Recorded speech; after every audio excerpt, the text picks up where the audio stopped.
この番組はご覧のスポンサーの提供でお送りします。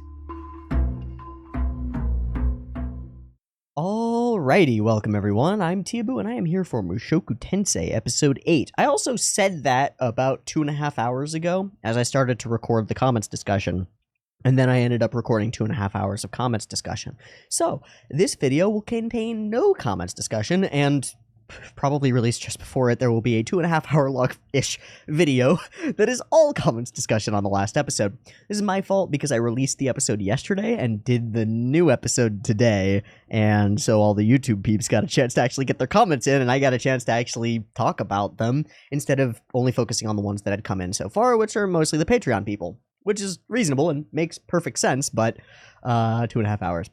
So, I said a lot in those sections in that previous recording, and I highly recommend that if you've been enjoying the comment spotlights and comment discussions, or any of the discussions around this show that I've been having, that you go and watch that, because there's a lot of meat there. There's definitely some fluff in those 2 hours, but I hope that it's fun fluff, but there's definitely some meat in those discussions, and a lot of cool things that we talked about. So go check those out if you haven't already, and then come back here and we'll actually watch the episode. So, turning our attention to the mission at hand, Mushoku Tensei episode 8.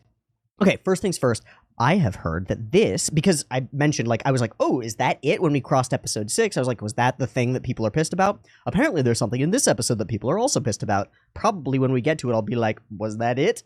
Or maybe I'll be like, oh no, I can't watch anymore. We're dropping the show. I don't know. I kind of doubt it. Just because the way I cannot imagine something that the show could do that would make me hate it that much. But it's possible. Who could say? Yeah, I'm aware that there's a thing in this one. I don't know what it is. Last time, we went to a ball with Eris. We had a fantastic conversation about doing things that needs to be done, even if you are scared of them, which turned into a huge amount of the discussion on our last episode, because a lot of people talked about Rudius's line in that previous episode, and how much impact that had on them. And I talk about why I think that is, and where the value in that is, and how the similar principles apply to my life, and how I'm trying actively to apply them in the last few days, and yada yada. So much good discussion. So we went to all that teaching her how to do a thing. He actively chooses not to rape her. Wow. I don't know why I guess we shouldn't hold this on high as like the greatest thing ever, but it does seem like a slight change from Rudy, and there was some back and forth discussion on that in multiple ways, and you can go and watch the comments discussion in order to get it. So I'm just going to reference it here. Go watch the video. Is good. That one, watch it like a podcast. It's just me talking and some comments, so just put it in headphones in a car or something. It's mostly talking. This one's gonna be an actual video where we actually talk about the thing.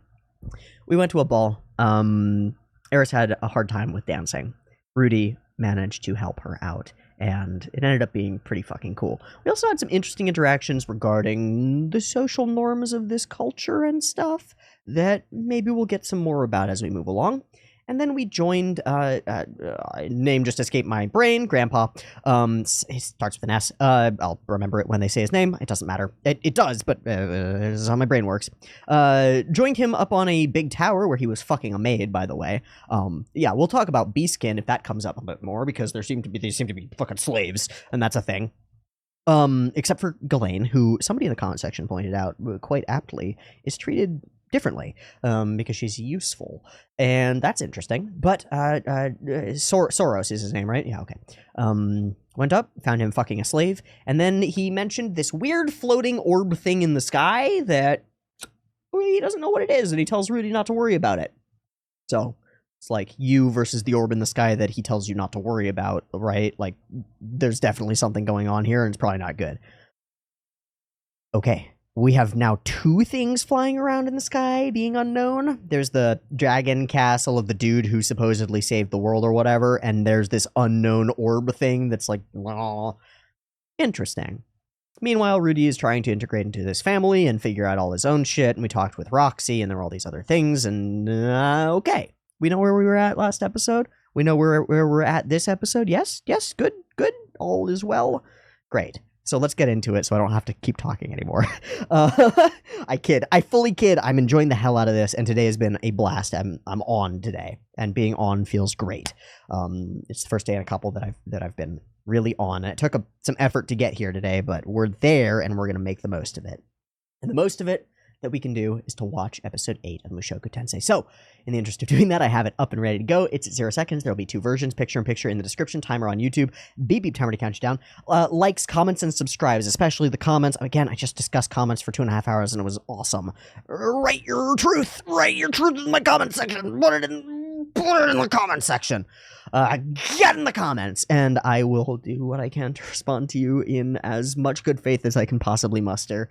That's all I can promise you. Thank you. If you want next week's episode of Mushoku Tensei a little bit early, it will be up on the Patreon next week. I say that because I'm going to make it happen. Even if my whole fucking life falls apart, I'm gonna do it, and I'm gonna get it up next week. So if you want it a little bit early, there will be more Mushoku and more Mushoku discussion on the Patreon. Check that out. It means a ton. It is, again, the only way that I make money off of these videos at all, and the only reason that I can continue making these videos is because of the fantastic people who join the Patreon, join the Discord, and talk to me about anime and help me survive while doing this crazy, weird thing that I do.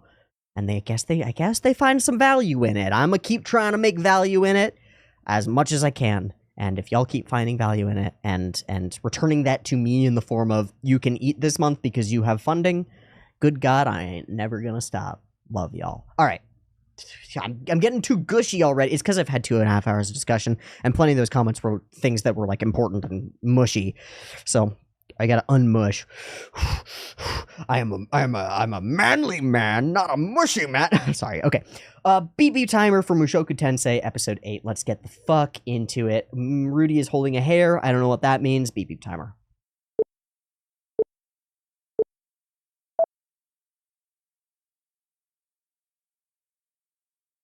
Is that a pube dog?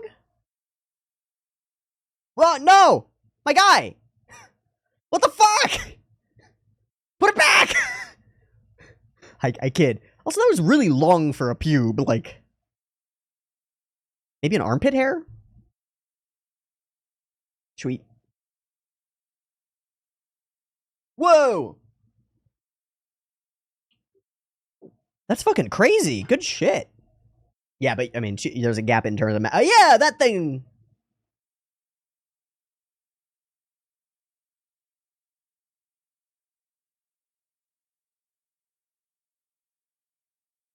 Two years? We just time skipped again? Okay, I mean, I'm down.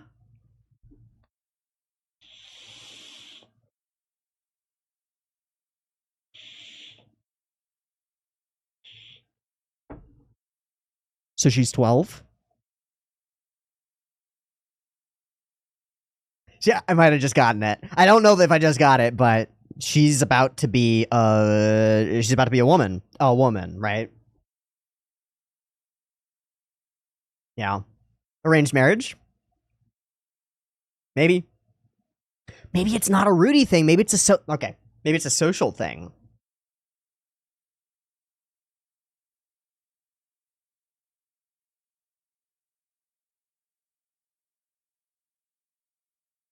Very gray. This whole opening sequence is not the norm. Colorful is what we've had, right? This is very gray.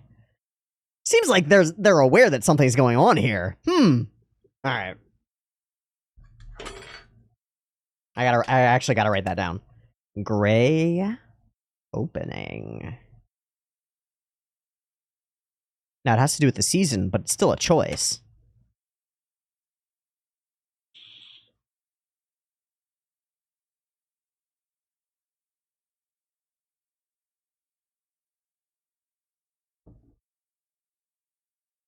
Eh? You've just been spotted. She's doing a nice? She's doing a nice?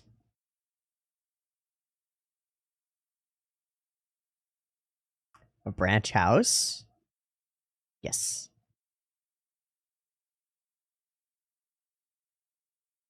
You're gonna make a cake or something? Hmm.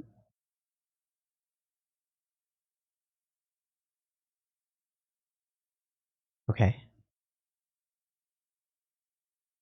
All right, he's interacting with the maids. Notos.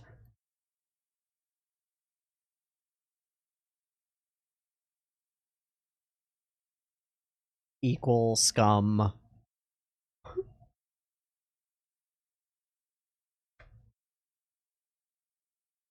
Ah. It looks like a power play. It could be a power play.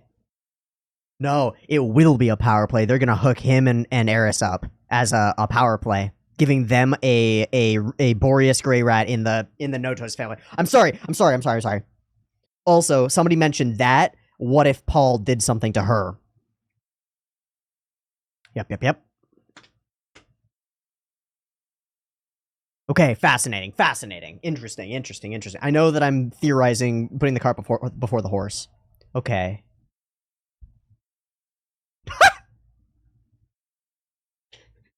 What? There's no surprise party?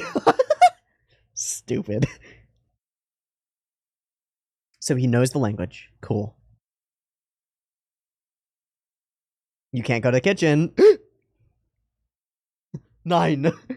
Huh?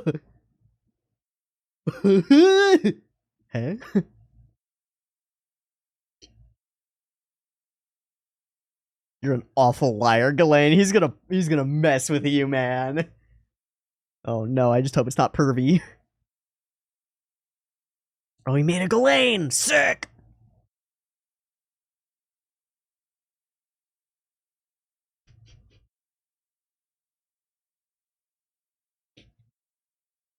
No! No! I need to know how it, like, fuses with your butt. She doesn't care. She has no compunctions. No. That is a muscular butt. Good shit, dog. No! Yeah, she doesn't give a fuck. She so doesn't care, man. Yeah, there's no squeesh there. Clonk. And a new fetish is born. Oh, shit.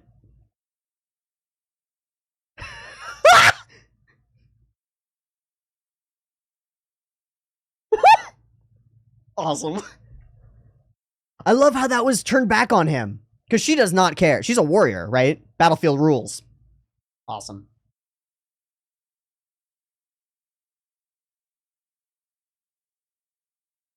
That was a cute little walk. Fucking lame-o, just lying, pretending he didn't know. Oh, it actually does affect him.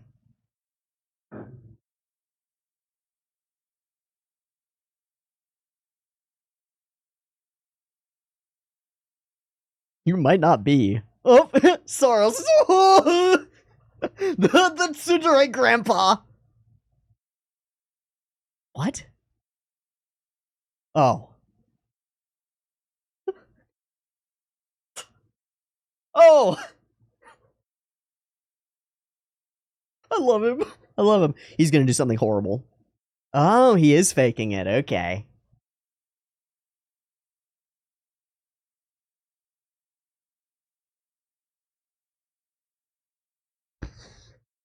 Cakey. Oh. Eh? Oh, shit. He asked for something good. Oh. Monsters are acting up. Almost a reason to start doing something about that. Sorry.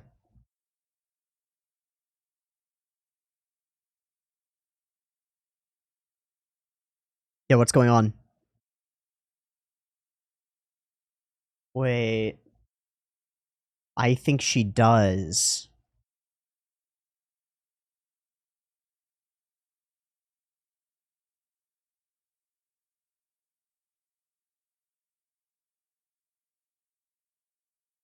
No, what's actually going on here?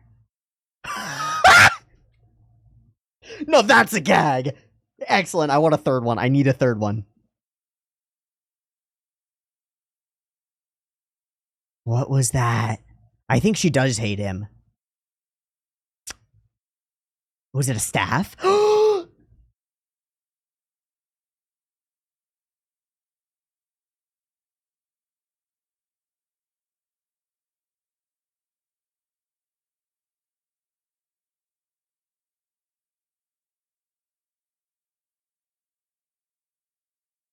As a water mage, of course. I have chills. I actually have chills. I don't know. I did not expect. What the fuck?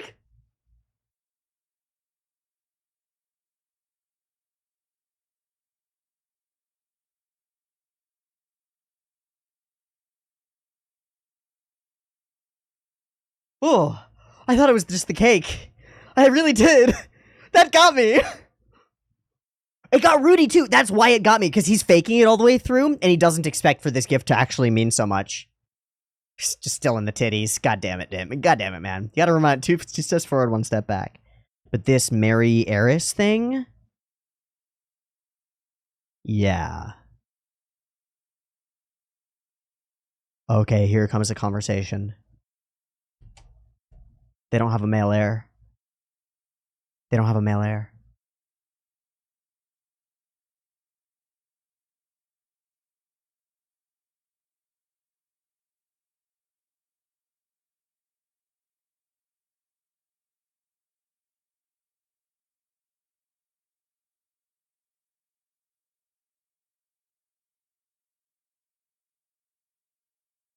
Huh.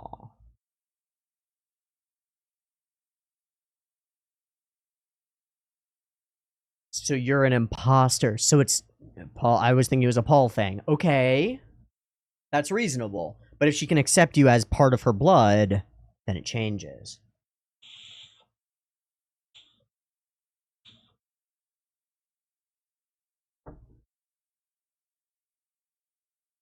Conniving? He's serious. Yeah.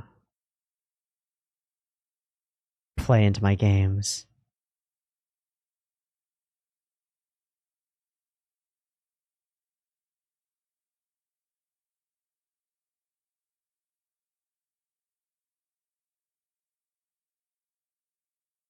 But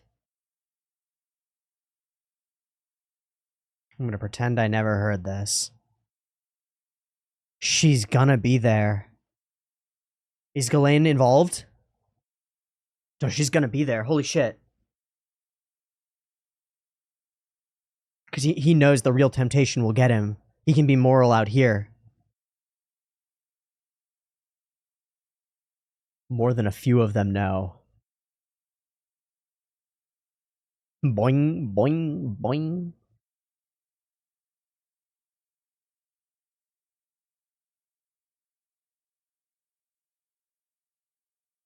Hey? Oh, fuck. No hands tied. She's been ordered. Yeah. She's been told to come here. She might be doing it on... Okay, this is important, but it's his gaze. We understand what's going on.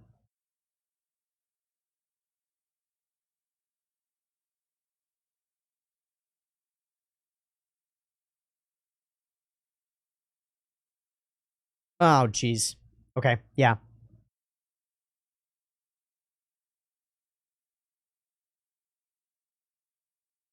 Okay. Okay, internal struggle.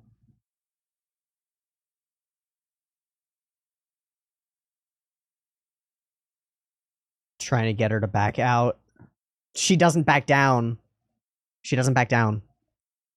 You fool. You fool. Yeah, yeah, yeah. It's like with Ghislaine. It's the same thing. That's why we're echoing it. Perfect. It's what I want. Justification, justification.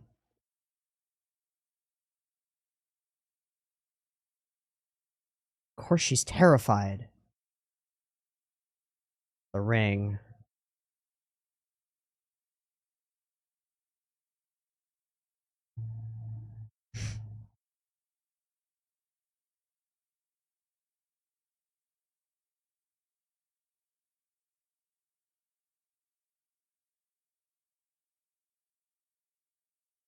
The temptation, as strong as could be.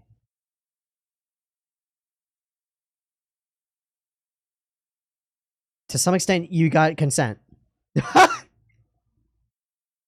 course, she's a child. It doesn't work that way, but where are we going with this? Good.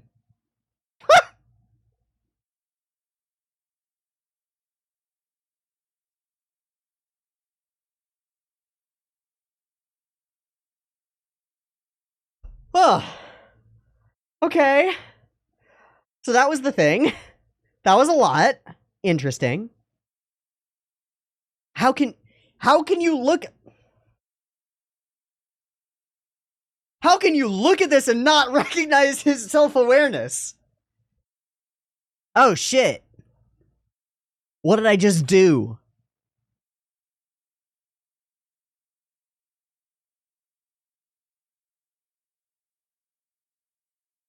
Now he can go and fix it.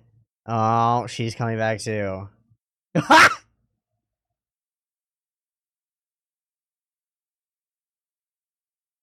Fucking idiot.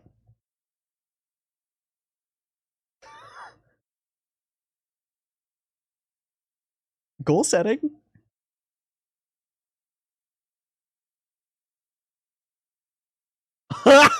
Stupid.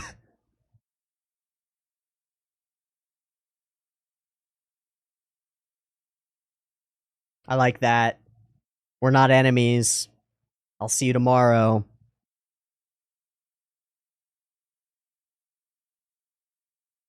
Thank God I didn't ruin my relationship with Eris. Thank God I didn't ruin it. And, yeah.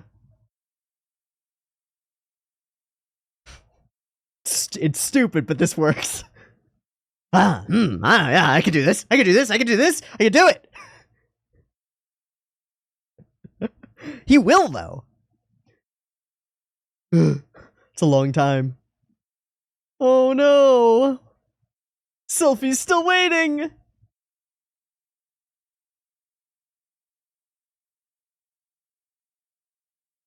Okay, the monsters are out. And they're getting worse. Something is happening, and it has to do with that thing in the sky.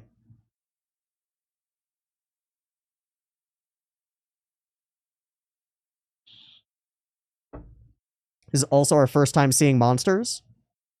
Konnichiwa. Oh, hello, childrens. The world goes on.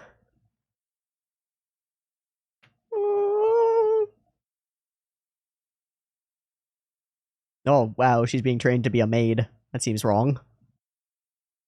Something seems wrong about this. Yikes, caste system. Whoa.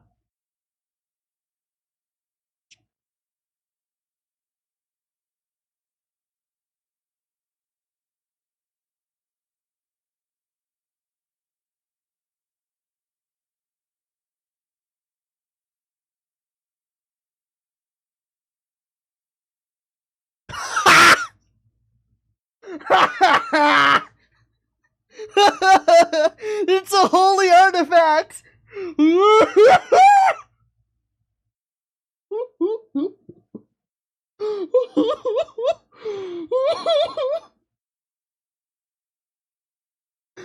Holy shit. Sick. Sick.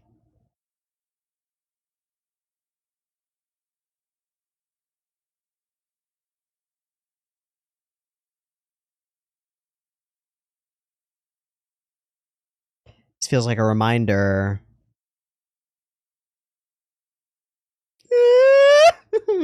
Oops. Oh shit. Home to your multiple families.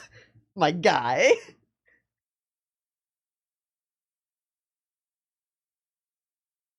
Wonder how we're gonna watch these two grow up differently. Again with the rain. Clouds on the horizon, it's a turning point.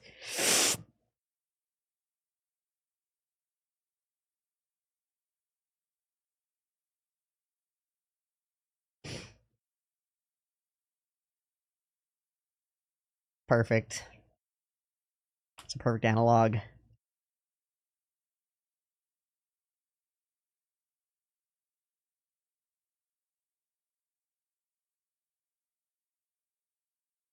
What?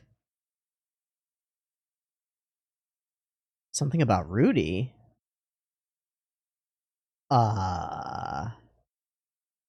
Dragons. Orlean, whatever his name is?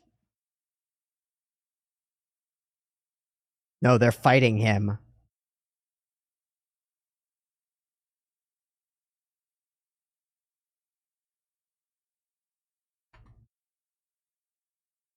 Unfazed.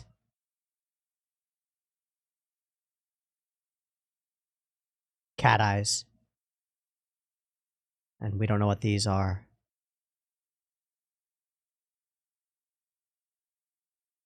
Immune to dragons? Is that the guy in the castle? From the castle? Maybe. Maybe not. I don't know. I don't know!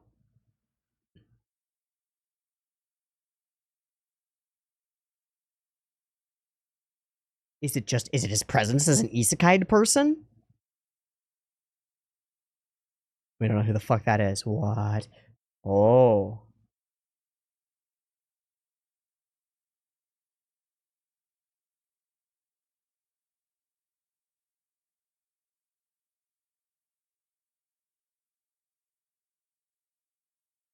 Okay.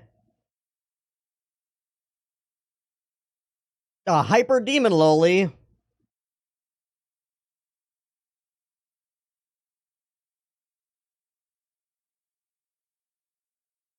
Who is a dunce. It has no army, it seems.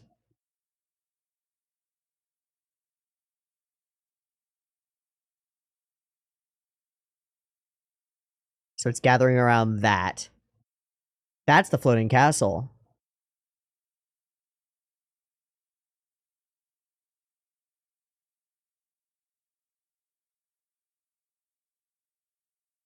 Convergence of power. So Rudy finds himself at the center of something. Oh, and now this will get all their attention. John. Way more powerful with the staff, right? A focus. Arcane focus.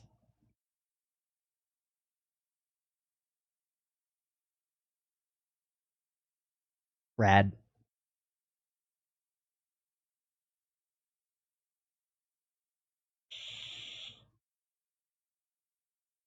Something's gonna go wrong. Something's gonna go wrong. There's too much mana out there. He's got a new staff. He's gonna fuck something up. He just gathered mana. No. He just sparked off somebody else's ritual. Oh. Eye patch. Too late. The three converge.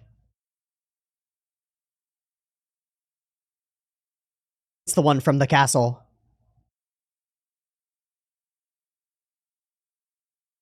Fucking invisible? Hi. Hi.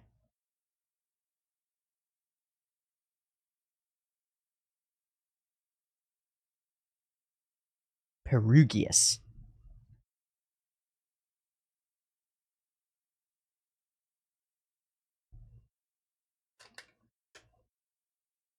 May.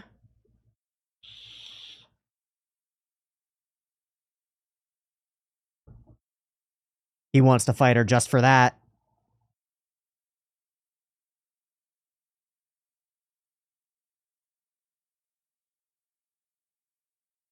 Oh. Not what I expected. He's just gonna lightning out.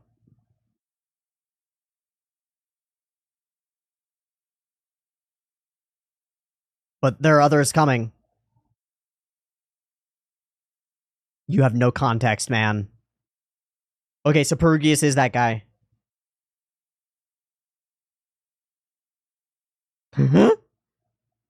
She's just getting frustrated. It's happening. I don't know what it is.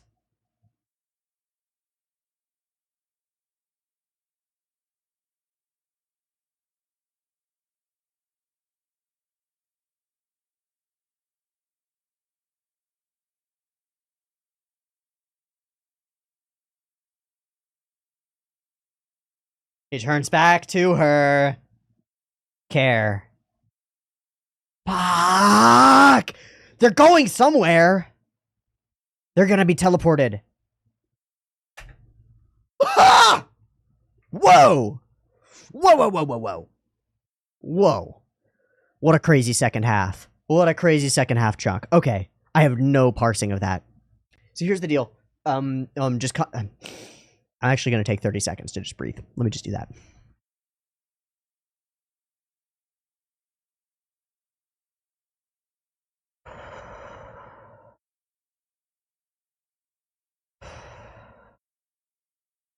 Okay. We just got introduced to a bunch of characters that we don't have any context for.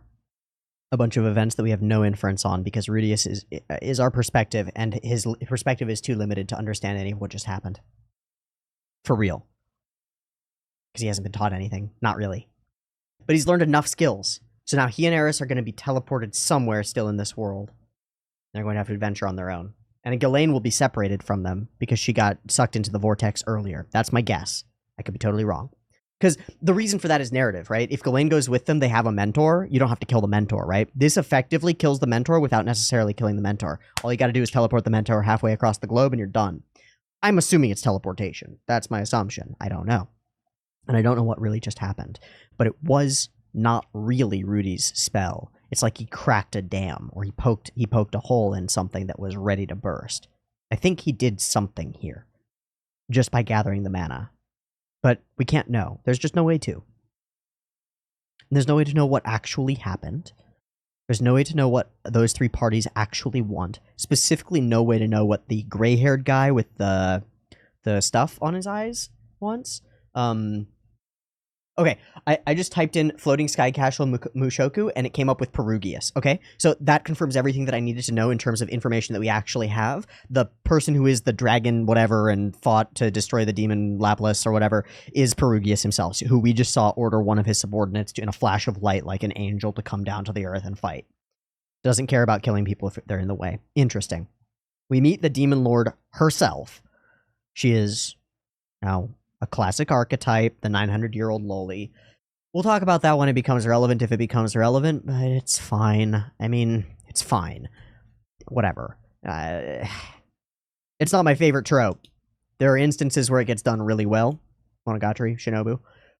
There are many, many instances where it doesn't. I'll address it when we get to it. It's not the core thing that we need to address in this issue, in this episode, right? We don't need to address that controversy. Rudy is thinking, I swear that I am a sword god, and he chooses not to fight. And I wonder what that is. Because we don't, he's masked. We don't know what his insight is there. Is it, so my first insight was, she's going to say she's a sword god, and he's going to go, nice, I get to fight a sword god. Sick. Not what he's here for. Different kind of character. My false assumption. I was wrong. Okay.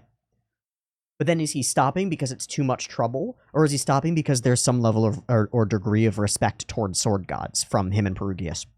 No clue. No, it's a full unknown. He seems to be the one that travels fastest because he travels in bolts of light, so he's the one who arrives here first. I love this idea that there's this, like, magical underlayer to everything, where everybody's got these eyes that are special and, like, cool magical things that they do in order to make things work. It's a rad reveal that Ghislaine has this as she looks up and sees what we've seen before from somebody else. Also, just in a purely visual sense, as before, Ghislaine being fast is some of the coolest shit that's animated in the show so far. That being said, I mean, there's rad just visual extravaganza of, like, the light show and the crazy aurora thing that's going on and whatnot. But Ghislaine being fast is some of the coolest fucking crap that we've ever had, and it's rad. Oh, man. Okay, so we back up from here. We do this three-piece sequence where we show each of these three individuals. We get this heterochromic demon loli with no army, and also very skinny ribs. I will mention this. She's in a super tight top and whatever. The first thing I notice about her is that her ribs are really thin, and she has no followers. So that seems interesting. Also, what's her name? Great Emperor of the Demon World, Kishirika Kishirisu. What demon world? Also, she has broken chains. Also, isn't Laplas the demon? Also, weren't the demons defeated by Perugius? Okay, interesting. Lots of things. This dude, walking around on mountaintops, getting breathed on by dragons, and just hard chillin'. I mean, this is the way to introduce a villainous or interesting character. Who the fuck is this and what's his deal? I don't know. Also, what are these things under his eyes? I don't know. They're kind of scaly. So maybe he is something of dragons. I don't know. I just don't know. There's no way to know, but it's a great sequence. And having all of these, this idea of all of these magically attuned people across the globe being like, what the fuck is going on over there? Before something goes down for sure. Really cool. Okay. And monsters are coming up. All of these elements are happening, right? Bam, bam, bam, bam, bam, bam, bam. Great. It feels like a worldwide phenomenon, like threads being pulled, like something mysterious. This is cool writing. This is cool writing from a writing perspective. It feels like the world is shifting. It feels like a turning point. And they managed to make it perfect. That's the tits. That's the tits. The titty tatties. Now, on that note, we got to talk about tits. And more specifically about sex. And more specifically about what just happened with Rudy and Eris. Oh boy. I don't wanna. Okay, let me just skim through backward a little bit. Lovely pendant. The fact that she's sending the holy artifact, the panties, is amazing and hilarious. Sylphie being more grown up and more confident and not being bullied anymore is like such a good reveal to jump over to those other characters like that. And here's our main thing. And here's our start for the episode. So we're gonna go from the beginning forward. What does the episode begin with? Puberty. Why does it begin with puberty? Because it's what it's about. That's what it's about! I mean, there's the turning point at the end, but Rudy's coming into his sexual desires. His mind... So we've talked a lot about, is Rudy a man or a boy or whatever? It doesn't really matter. But he is hormonally a child, right? He is. He's got the pervy man mind, but he is hormonally a child. Now those things are going to become aligned, okay? Those things are going to become aligned.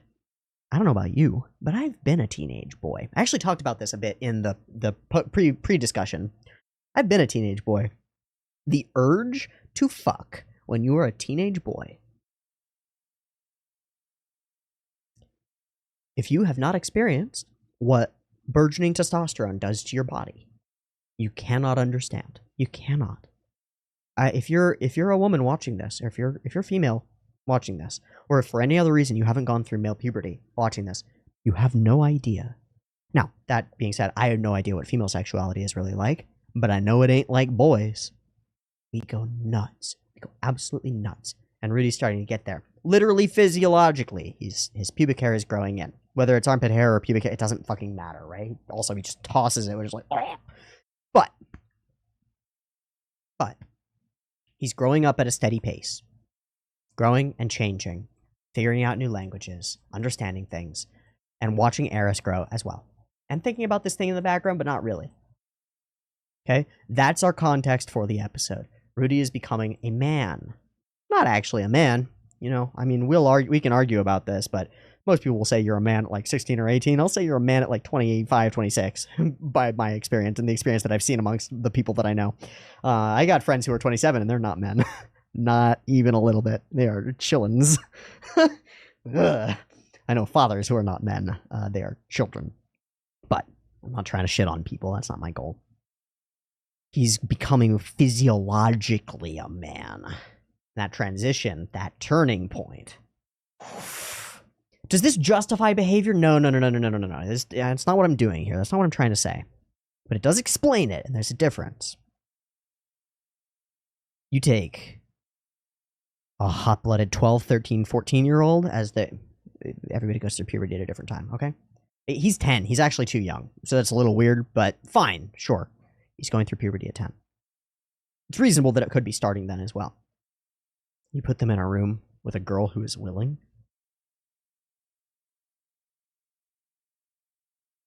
Done. Moral compunction 0. Everything else 0. It's done. It's a done fucking deal. Women aren't like that for the most part, I don't think.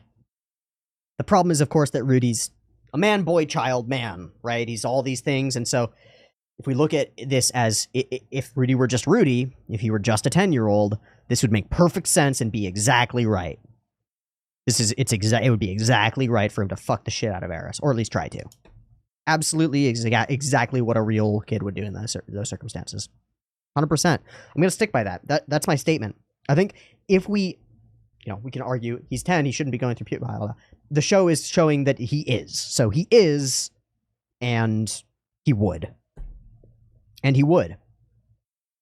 So what do we take away from that? We take away from that the fact that there's any hesitation in him beyond just fear of girl.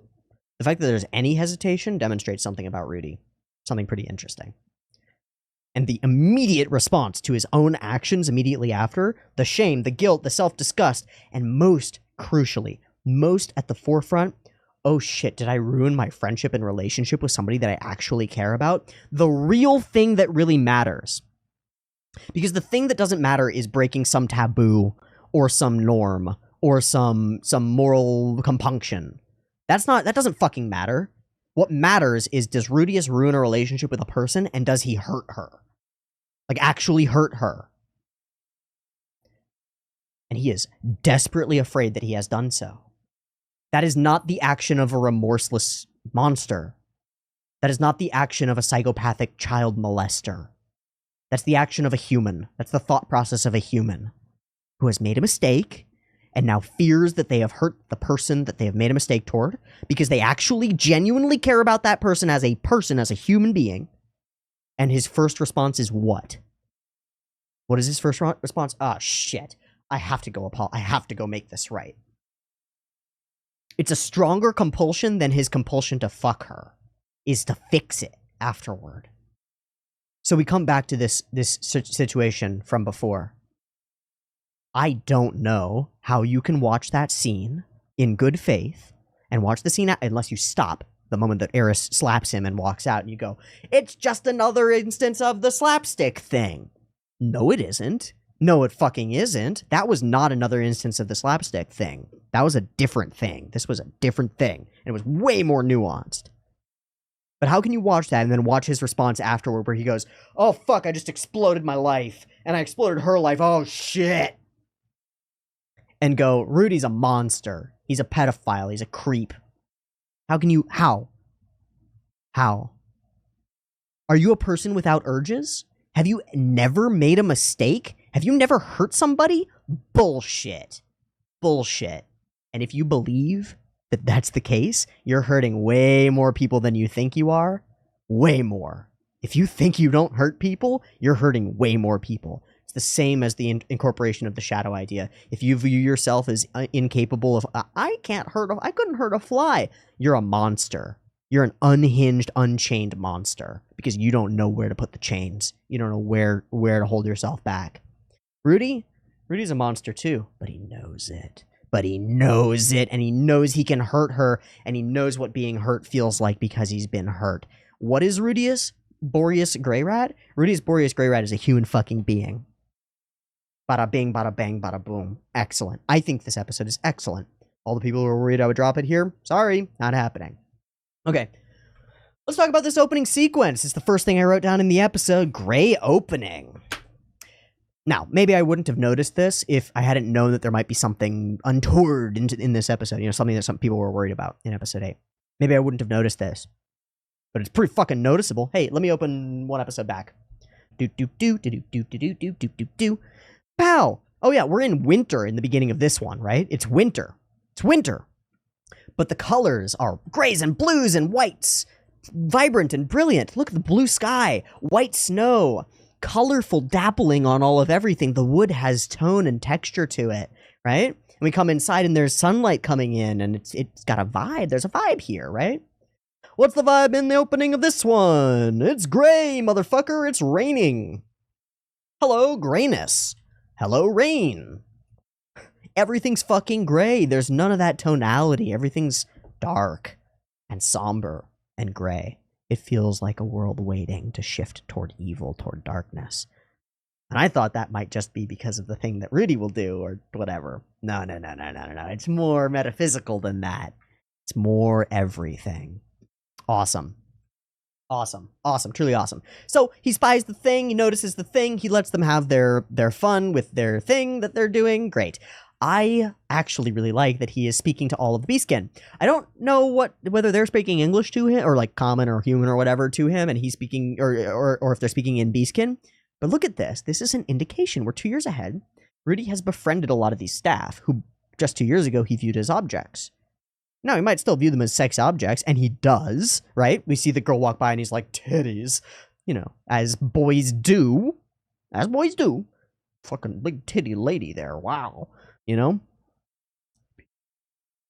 He does. I was at the gym yesterday and it was like, I'm sorry to say it, but I have to admit it. That's what I did. That's what it was like. It's like head on a fucking swivel. Jesus. Where are all of these people coming from? It's crazy.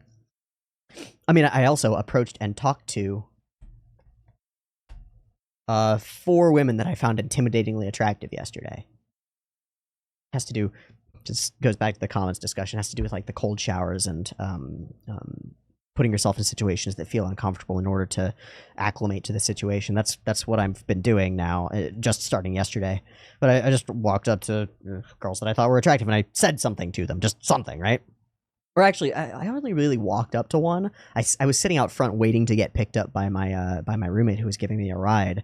And as other ones walked in, I would sort of glance up and see if we made eye contact. If we did, I'd give them a smile, and then I'd choose something to compliment them on, like, "Hey, I really love your gym fit. That's super awesome. Hey, have a great workout."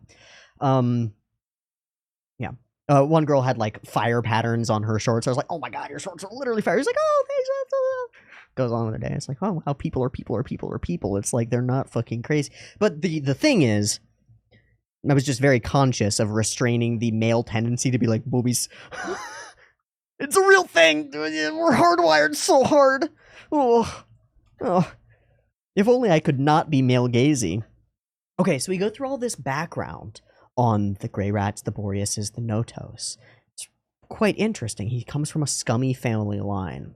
That explains some of the way that he's been treated, doesn't it? Also explains some of the things about Hilda, how she treats him, and the idea is present here. Rudius's presence has political meaning. His presence has political meaning, and I think I got it to some extent at this point in the episode. Rudius is power.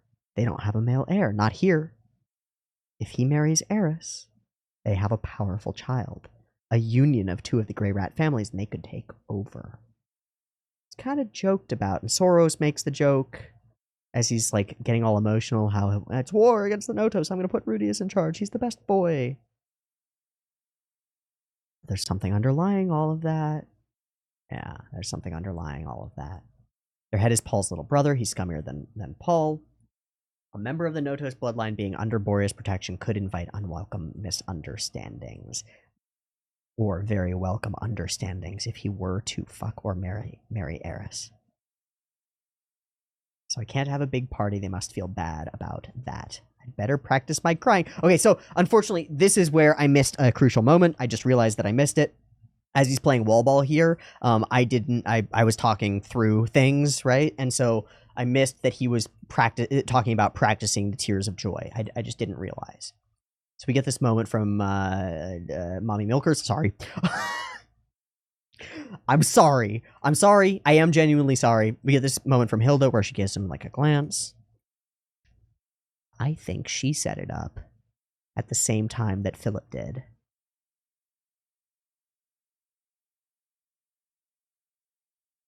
I wonder if we'll ever find out.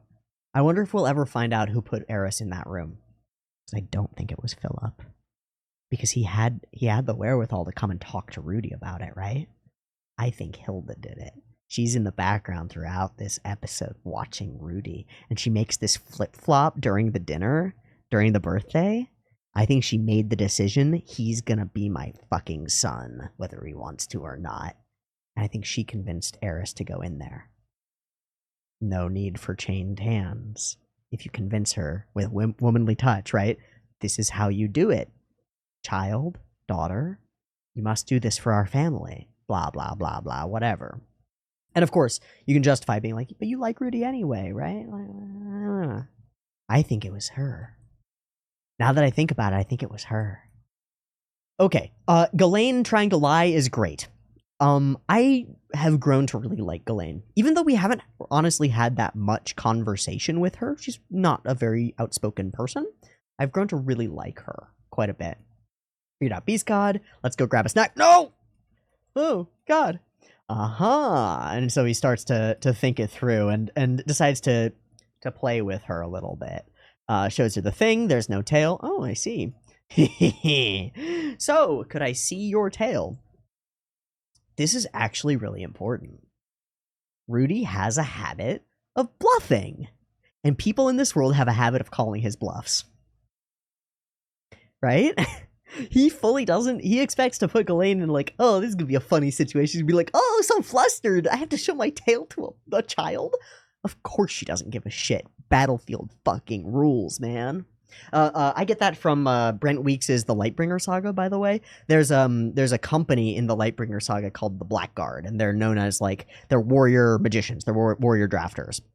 And they're both men and women, and the reason that they're both men and women is because they're a meritocratic organization. They recognize that men and women have great assets that they can bring to all sorts of things. There's differentiation between them, right? Like the men are generally bigger and better at the hand-to-hand combat, and the women are generally calmer and better at the archery and well, yada yada. But the whole idea is battlefield rules, which is blackguards, when they're in battlefield, they shit together, they change together, they eat together, and if a male blackguard gives a one sidelong look to one of his blackguard companions, supposed to be his sisters, the other women will take him out back and beat the shit out of him until he learns his lesson.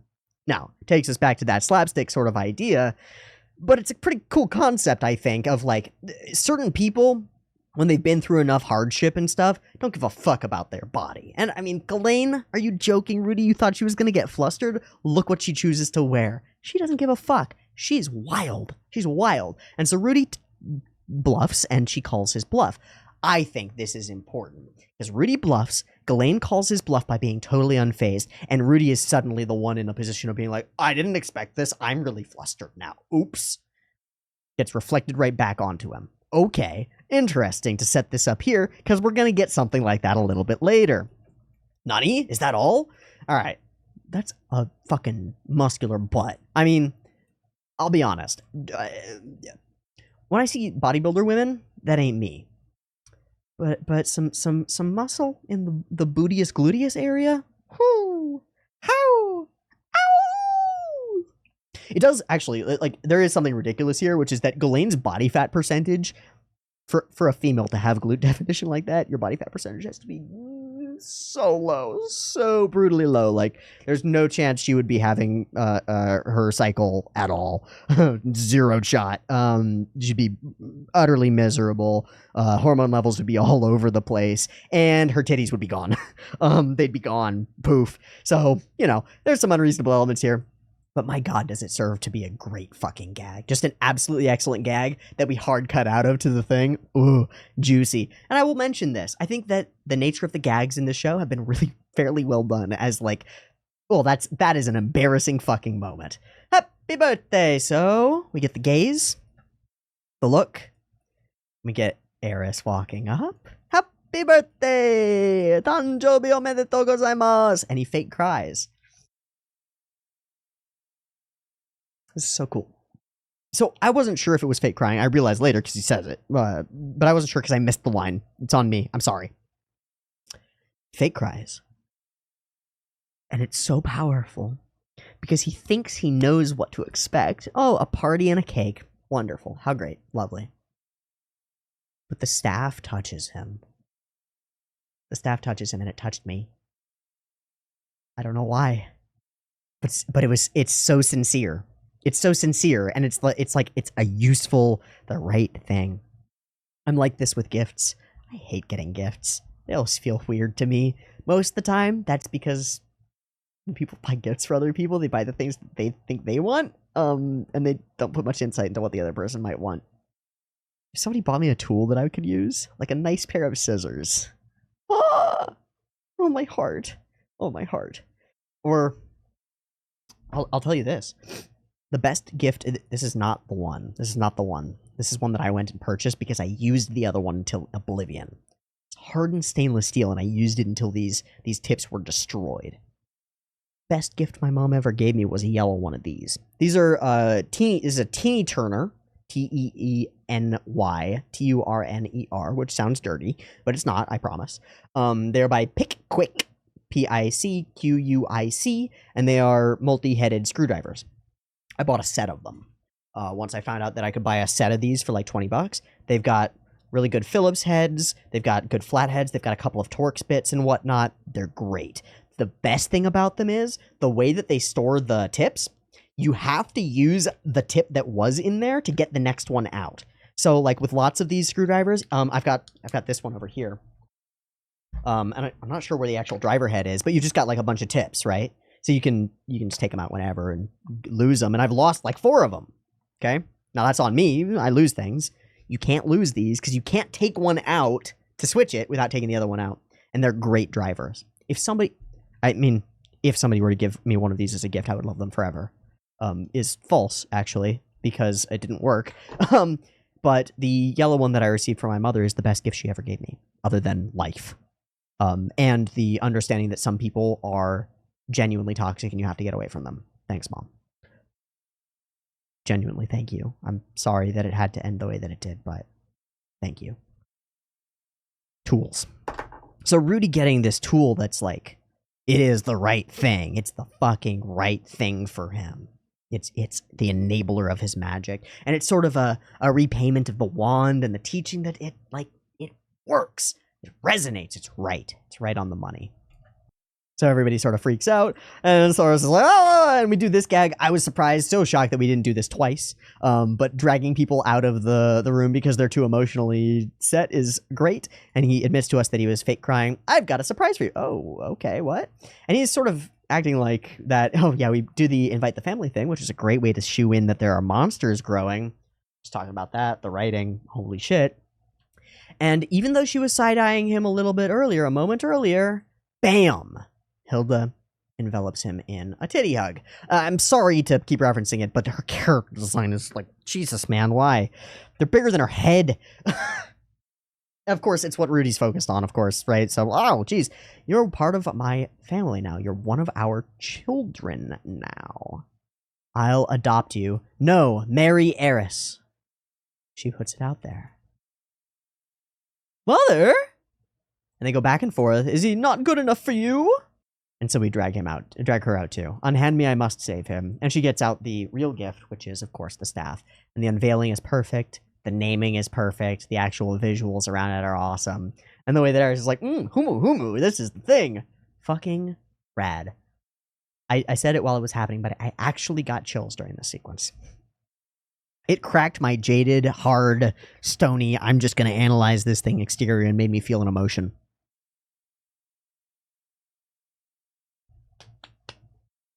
Yeah. Yeah. Sick. All right. Keiki and friends and family. And a dark conversation as she carries Eris to bed. So, the question in my mind is, we watch Rudius from here to bedtime. Where does Ghislaine take Eris, and what happens with Eris in those sequences? We will never know, will we? We will never fucking know. Fuck. So he explains the family's situation. My brother took them. All the Boreas families, men are raised in the head of the household's family, which is, this makes sense. It's a way to consolidate power. This is precise.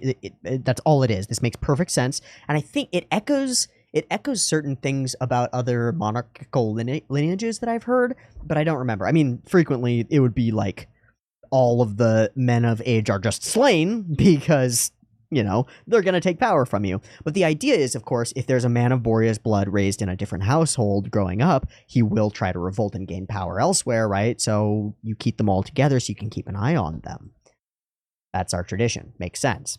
And of course, Hilda didn't understand because her own children were taken from her. She hated you. Her own sons can't be here, so you're an imposter. Well, would you really marry Eris and take over the Boreas family with me?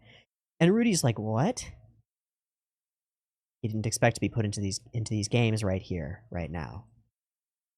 This guy knows that you're more than just a 10-year-old. And more importantly, he looks him in the eye and he says, you don't need to do anything. I'll handle it all. You just need to be a pawn. That's it. If you want, I'll leave Eris in your bed tonight, hands tied. Not asked for, but offered, because he knows. He knows how to tempt a man. Or a boy. He knows. And I think he knows Rudy's family's reputation, too. Right? He's playing on it. He's utilizing it. That's an interesting thought that I hadn't had. And suddenly it's real. Suddenly this conversation is real. Whoa. So he takes a drink, says he's just going to ignore it. Oh, very well. Good night, good night. Sees him staring. We watch the maid go by. This is really important, I think, that we watch the maid go by. Because it's Rudy standing at this precipice going, am I making the right choice? Am I going to regret this forever? Am I going to be stuck like I was in my previous life? I know what it feels like to say no to the things that I need to say yes to. Was this the one? And as he wonders, a lovely maid, busty and feminine, walks by. If I'd taken his deal, I could have made my own harem of personal maids. So many more things. We get all gazy on this floppy booby thing. Okay, right? It's there. It's fine. This episode has more sexualization in it than previous episodes. I still don't find it to be fan servicey, and I'll tell you why. No, it is. It is. It is. It is. It's a girl with titties, okay? It is. But we're smack dab in the middle of Rudius's gaze, and his gaze makes perfect sense, right? He just got made a sexual and powerful offer. Of course his mind is lingering on it. Duh. And of course, as he's in this position and he thinks, what a wasted opportunity, we put him in a certain mental state when he walks in this door. I could have all those things? No. But I guess that would be a wasted opportunity. He walks in the door and Eris is there. Welcome home. He doesn't even think about it for a second. And he's, the fuck? She's here and she's in a nightgown. So, his eyes travel up her body. Okay. Her hair's all done. And she starts lying. I thought you'd get lonely, so I decided to sleep here tonight. Clearly she's been put up to this, right? What if she hasn't? What if Eris is just more insightful than we think, and she thinks that her parents are relying on her and Rudy to become a thing, and so she's chosen to do this on her own? I don't think it's either...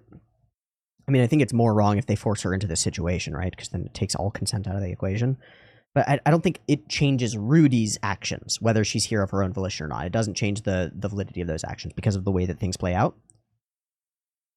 But I wonder if she is lying. Now, she's lying about the actual intent, right? But maybe she did choose to come here on her own. I don't know. Did Philip put her up to this? And then we get another gaze. Okay, he turns. Again, this is crucial. I have to explain that this is crucial, that we show his eyes. We're not a floating camera. We're showing his eyes. It's really important. It's really important. We're watching through the eyes of a character. We're not seeing objectively. We're seeing subjectively. We're seeing what he focuses on. We're focusing on what he focuses on. It's to get us into his mental state. And his mental state is, he turns and he sees a beautiful young girl. Young being the operative word. But his eyes linger in exactly the places that a man's eyes would linger. The only thing that's fan servicey about this is that they drew her looking as beautiful as he thinks she is. They drew her accurately to his perception, to his subjective view of this scene. That she is attractive to him. And if we are to be in his mental state, that means making her look attractive. Now, whether she's your type or not is irrelevant. What I mean by attractive is soft curves, subtle gradients, focusing on certain areas, showing, but not quite too much. These are all the tricks to make somebody attractive, because she's deeply attractive to Rudy. And more than her just being attractive to Rudy, Rudy is a pubescent male horn dog. She could be a piece of meat and he'd still be looking. It's part of why I bring up the whole, I was at the gym yesterday and my head was like, I can't control it. It keeps looking over. Every man knows that this is true. Every single man knows that this is true and knows that there's a point where a gaze goes from curious or inquisitive to lecherous, right? And you have to know about that point because otherwise every glance feels lecherous and you're going to shame yourself into oblivion, or other people are going to shame you into oblivion. It's like we keep seeing those, you know, I'm not even going to bring it up. The gym TikToks about people getting really mad about people looking at other people when it's like a second of a glance. You got to get that guys are hardwired to look at women. We cannot stop it. I wish we could. So, of course, he takes her in. I mean, visually.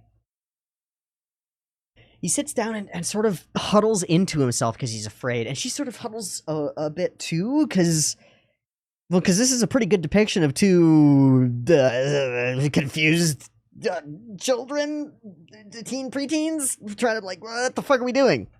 This feels right. And then he just grabs her, kisses her, and goes on top of her. Oh, why? Why? Ah, what a wasted opportunity, that's why. The opportunity's here, he takes it, he opens the door. Everything. It would be so unrealistic for him to do anything else but this. It would be so wrong for this story for him to do anything else but this. Can you imagine? Can you imagine this story where Rudy is like, no, Eris, you're beautiful, but you shouldn't do this to yourself. You're worth more than this. Get out of my room. Can you fucking imagine how wrong that is? A man who lived to 30, obsessed with sex, gets a new chance at life, and a girl sits next, a beautiful girl, from his perspective, sits next to him on a bed and says it's okay. Well, fuck all the context. He's gonna go for it. 100%. It's really like set in stone. There's no chance that he doesn't do this, right? There's zero shot. And immediately he goes for her crotch, right? Immediately, and she asks him to stop, and he does. Damn. Classic rapist behavior, stopping when the person that you're with asks you to. Classic pedophilic rapist behavior. No. Oh, shit. Did I do something wrong? Classic rapist behavior. Oh, God, I don't want to hurt you. No, I can't. I can't do this. I can't do this. I can't touch her. This is what Phillips wants, so the context comes back in. And here it is. This is the Ghislaine thing. This is the bluff. He thinks he can scare Eris away. He's hoping he can. He's hoping he can.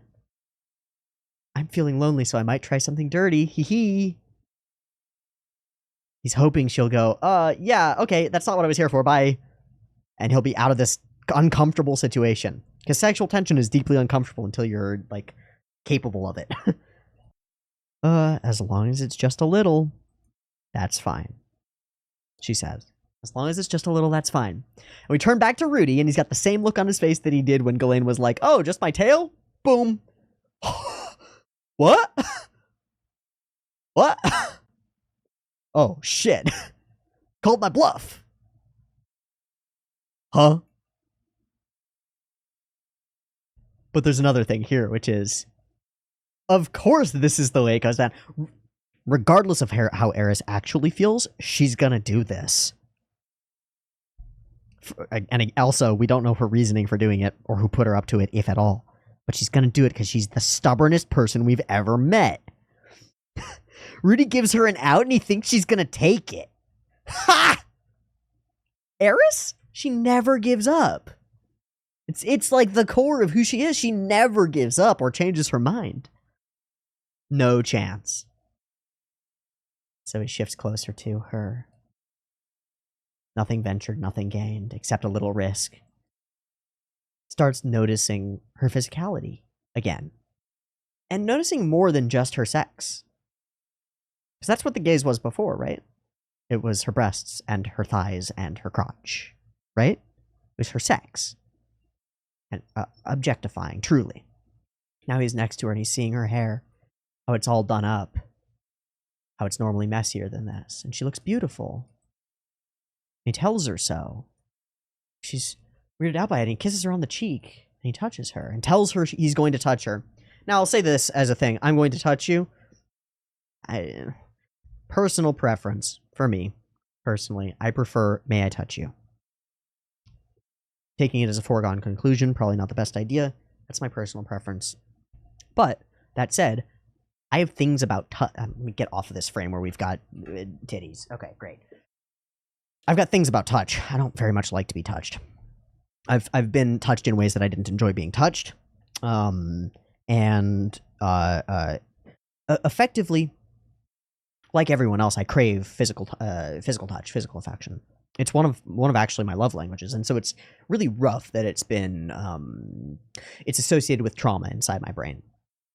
But when people touch me without warning, it causes an immediate panic PTSD reaction, which is just like cortisol, adrenaline goes, just shock, and like you can't get out of it. So all the people that I know and I'm close to, I've talked to them about this. It's like you can touch me, but I need warning. I need to know that it's happening. Otherwise, I'm gonna jolt, and it's gonna actually really affect me for 10 to 20 minutes afterward. I'm gonna be pretty not okay because of that trauma response, and it's something that I'm working through and blah blah blah. But I have some pretty serious compunctions about consent.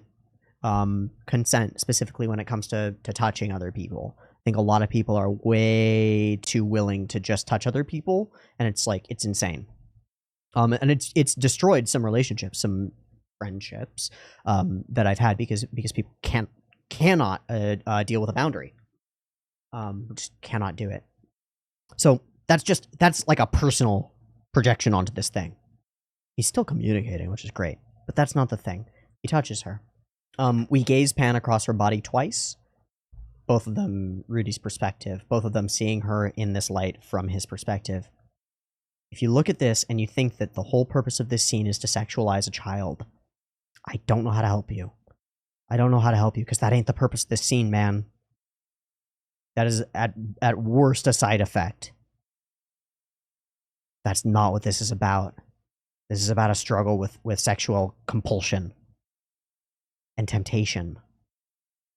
I mean, this is 40 days without bread and being tempted by bread and water. That's what this is. This is like, I don't mean to say that it's like a biblical level story, but this is like biblical level temptation. You know, you set up a real narrative of temptation. Someone has been without something that they crave for 40 years, 10 years as a child, 30 years as an adult, or a previous life, right?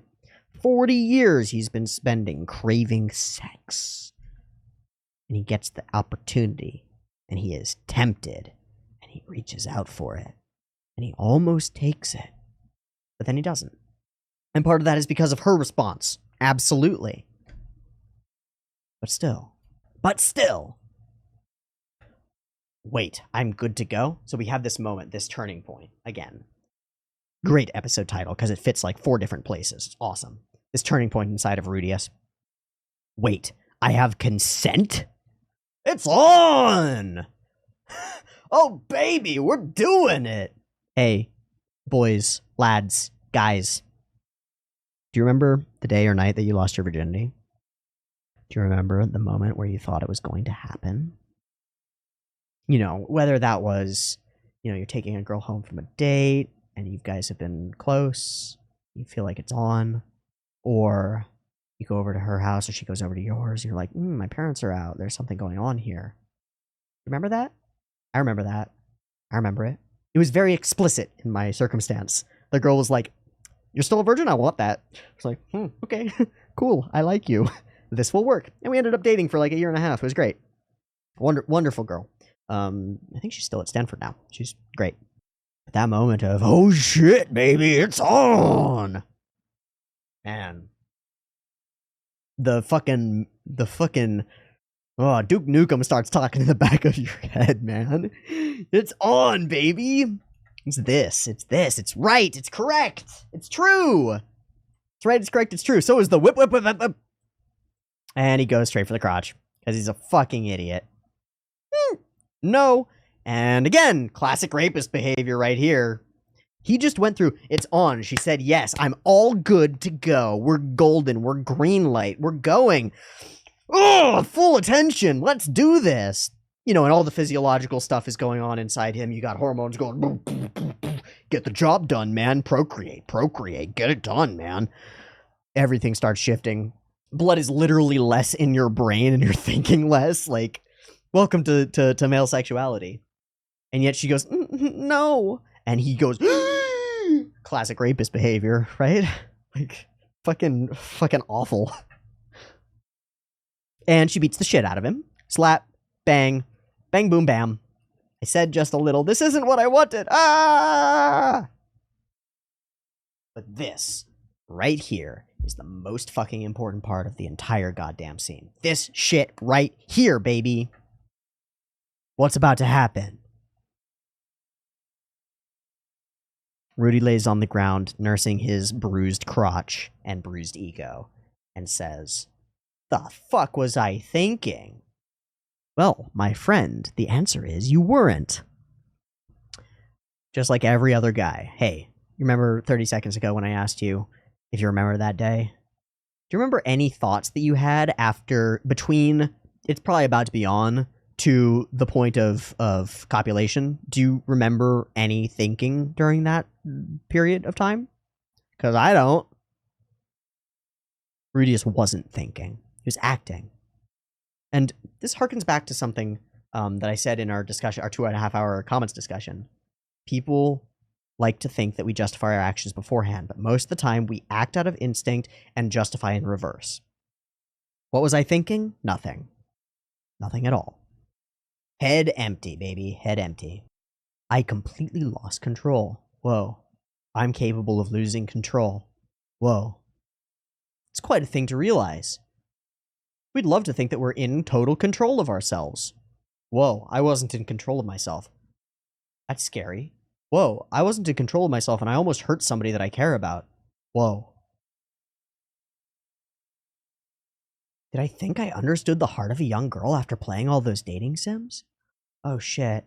Everything I know about this context, about this world is fucking stupid. Oh. Oh.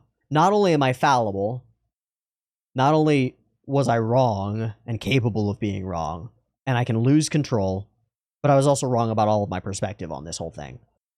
Virgin's gonna virgin, I guess. Which is sort of a dismissal, right? Well, I guess just this is what a virgin would do. And he looks up and he sees the staff. This incredible piece, this emblem of their relationship, right? An evolution of the wand and an emblem of her genuine care for him. Maybe she's been putting in so much effort lately because she was worried I might end up lonely on my birthday. And she was right. Flashes through to her on the bed, sees that. And then we get this really subtle look from him. He looks up at the ceiling. Closes his eyes in his mouth. I'll apologize, and gets up.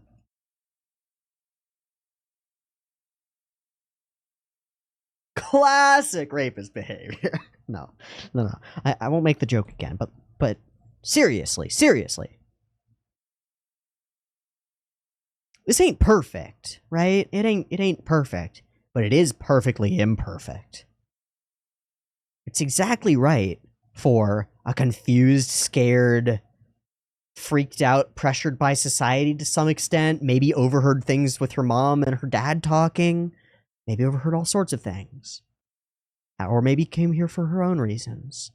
But he's confused and scared and doesn't know what to do and thinks that she maybe wants this, and then realizes that she doesn't, and he knows that he wants this, but realizes that he shouldn't.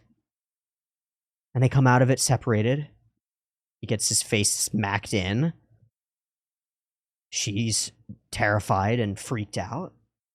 And he doesn't sit there and go, damn, what a missed opportunity. I should have held her down. That's rapist behavior, right? Oh, I should have just put my hand on her shoulder so she was pinned and then I'd fuck her. Yeah, that's me. Not Rudy. It takes him like 30 seconds to incorporate, oh shit, I'm a fucking idiot and I messed something important up. I gotta go say I'm sorry. As it should fucking be. And she's there too. Already there. And he does the apology.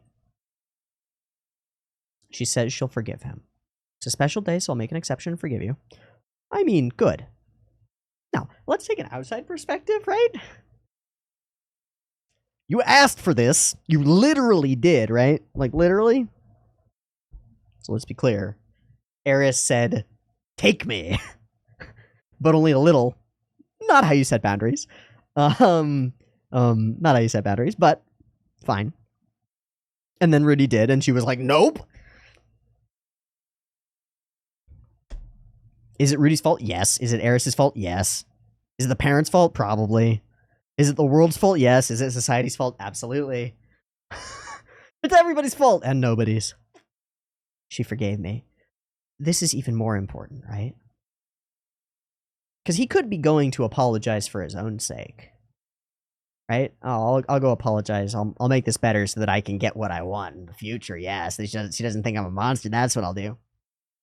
But his genuine reaction to the forgiveness. Oh, thank God. I thought I did something I couldn't take back. I didn't want to hurt you. That's where he's at right here, right? Classic, right? No. But it's still too soon for that sort of thing. In 5 years, you'll be a proper adult, and then we can do dirty things, yeah. As you wish, my lord. All right, I'm going to bed. Good night, good night. See, the most important thing. She leaves, right? Good night. She pops back in. See you tomorrow. Why is this important? Why is this important? I'll see you tomorrow. Our friendship is not over. This is not dead. Because of what just happened. It might have changed, but not too much. I'll see you tomorrow. We're still on. We're still in this. And Rudy goes, oh. Takes a second here. Ah. Thank God. Thank God it's my birthday. Thank God it's special. Thank God I didn't do anything worse. What was I thinking, idiot? And also, holy shit! We got a deal made. Oh my God, 5 years. Whoa. Starts thinking about these things. Because of course he's still himself. And whether she knows it or not, she just made a good boy for 5 years. He's going to be a real good boy for 5 years. As good as he can be. Now, he might not be perfect because he's still a tempted little devil. But he's going to be he's going to try real hard. It's a long time, but I can wait. Yes, yes, yes. I'll become completely inured to sexy... Oh, shit, Sylphie!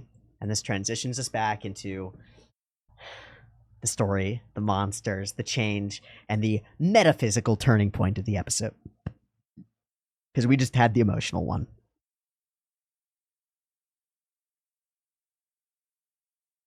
Here's my takeaway. We're going to end this in just a sec. Here's my takeaway from the episode. It's an uncomfortable scene until it's not. You know what the more uncomfortable scene to me is? It's not the girl who we don't know her motivations, but might be there of her own volition. Now, granted, she's a child, and we can say a child cannot consent. I would agree. But we're not in the modern world, and the idea that a 12-year-old girl cannot consent is absurd.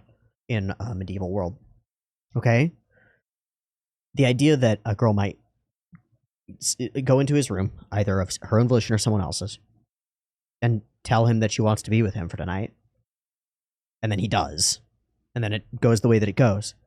It's a little uncomfortable. Maybe a tenth as uncomfortable as Philip looking Rudy in the eye and telling him he will restrain his daughter and put her in his bed.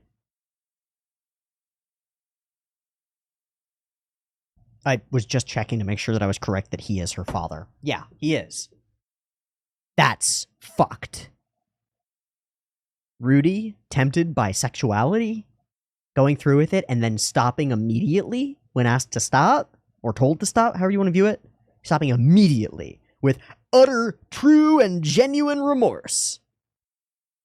And great fear that he might have hurt someone who he views as a person and can no longer view as an eroge. If you can view that as anything other than character development, We can't see eye to eye, I don't think. But I would welcome you to write your perspective in the comments. I doubt you've listened this far if you disagree with me. But I would welcome anyone who disagrees with me, who thinks that this scene is something wrong, to write their thoughts in the comments. Or even to write the thoughts of people that you've seen criticize this. Because I think that if you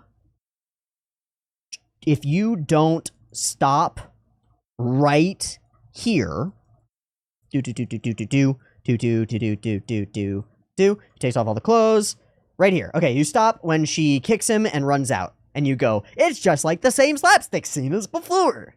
If you stop right here, fine. You have a justified, if idiotic, position.